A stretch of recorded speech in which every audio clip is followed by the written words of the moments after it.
let's talk a little bit about labels.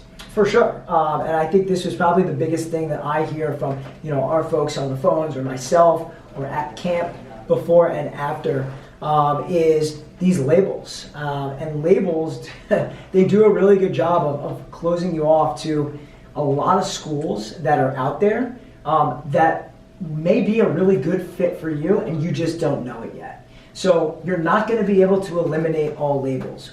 We all live in this world and we continue to kind of go by that. But I think in this college search, being able to knock down a few of those can be extremely helpful. So what do I mean by that? We list out two pretty strong examples because we see this a lot. But the first one is, I'm an Ivy League player, or I want to go to an Ivy League school, and that's it.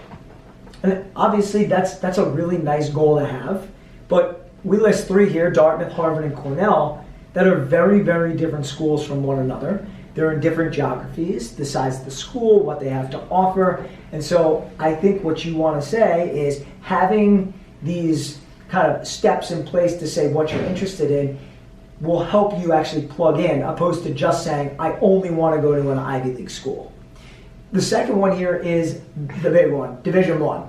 I only want to go to a Division I school. Completely understand, but at the same time, less than 1/3 of schools are in the NCAA are Division I, and even less than that are going to be of that high academic nature. So you may be really, really interested and say, I only want to go to GW, but you realize NYU may be the better fit for you for one reason or another, but they're D3, I don't even want to look at them. You have to try to break down those barriers to say, I'm going to keep an open mind so I'm able to really do that. And the last part to that, because I know you have a couple really good comments on this, is getting rid of, well, I see my teammates going here and I want to go there. Or I see my teammates committing to these schools, like I should be doing that. Or I see these schools on TV on ESPN, that's where I want to go.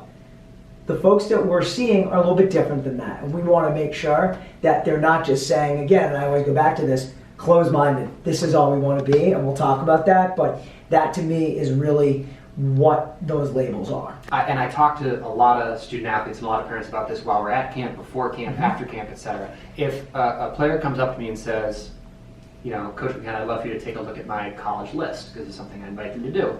And they say, I'm interested in 3 schools you see there on the screen, Dartmouth, Harvard, and Cornell. My first question is going to be why? Because I think that you need to be able to tell a cohesive story across your list that says, well, this is the red thread that connects these schools. These are the things that they have in common that I think is important to my fit. And it can be that red thread or that commonality between these different schools can be anything that you believe is important. But I would challenge you if what you believe is important is a label. If the only thing that the schools in your list have in common is that they're all Division I or all Ivy League schools, I'm going to ask why, and I'm going to challenge you to think a little bit about what are the qualities of these schools that you appreciate beyond just what league they're in. And coaches, by the way, can ask you, what are some of the other schools you've gone and visited? First of all, that happens all the time. A lot of these coaches are very friendly with one another. You want to make sure, like you said, that your story matches up. Because you want to be able to say, well, I visited these 5 schools because I'm really interested in engineering. You want to make sure that the schools you're putting down have great engineering programs, opposed to schools that don't offer engineering. And I think that is really, really important. Absolutely. So we said it's important to avoid the label trap. How do we do that, Matt? Like, what are the key tools to not fall victim to these? So we've talked about this in one way or another, but let's really bullet point this. So the first one here is, let's create a list of schools that work for you because of the list of qualities that you have makes sense, right? So if you're looking at a specific major or a specific part of the country, or it may very well be that you want to make sure that you're in a city versus not a city. Those are really important, not necessarily the name on the degree. So that's one that we talk about. The other one that I think is kind of overarching on all this is define your win in the recruiting process. It's going to be a little bit different for everybody, but I think the overarching kind of key here is and I said this before, let's use baseball as a vehicle to help us find the right fit. So not just to give us that push, but also to say it all matches up together. The baseball program, where that college is, as well as what they have to offer. And now baseball is going to help me get there. And then the last thing, I mean, we said this and we'll continue to say this, and we will say this at camp, keep an open mind.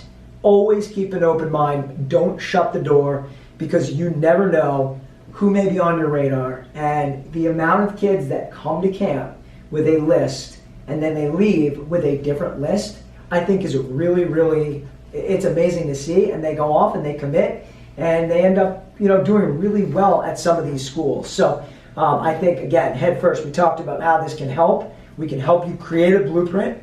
We can help make sure that you're staying on the right path there, but at the same time, open up doors and open up the umbrella to schools that you don't know too much about.